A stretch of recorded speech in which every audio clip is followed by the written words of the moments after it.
Então, galera, aqui vocês veem que ele já começa a corrida aí, né? Um campeonatozinho aí entre eles mesmo, né? Um campeonato valendo. O Renan até que tá indo bem, mas só que você vê que ele já tá meio enferrujado aí, até apaga a moto aí, ó. Não conseguiu subir uma ladeirinha dessa. Vem um outro cara quase bate nele. Aí ele tá atrapalhando toda a corrida aí, conseguiu dar uma pausa no vídeo aí e voltar a corrida, né?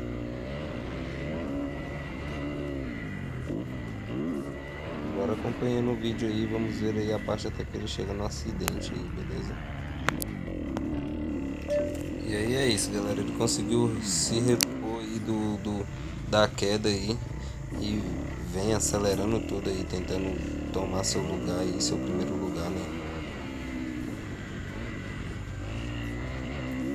Ele vem acelerando tudo aí, galera, tá sentando no raio. Pulando tudo, muito bom, os pulos dele muito top. Acelerando tudo até o talo. Esse é o momento, galera, que ele vem aí acelerando tudo nessa curva. Acho que ele acelera muito aí. Essa curva ele acelera demais, galera, e perde o controle, cai aí, sofre um acidente no meio do campeonato aí. O amigo para aí, vê se ele se machucou aí, ele fala que tá bem aí, beleza?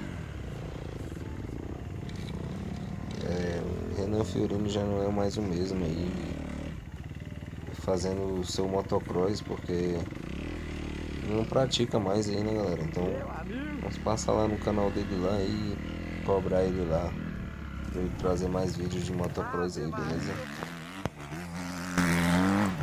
Então, galera, esse é o momento depois da queda aí, ele vem, para um pouco aí para descansar, se só no rosto dele aí, meteu e caiu um monte de barro na cara, eu acho que ele bateu o capacete no chão aí.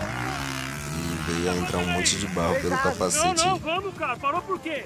O treinador dele chega aí, fala que não tem nem 5 minutos que ele tá correndo, ele não aguenta mais.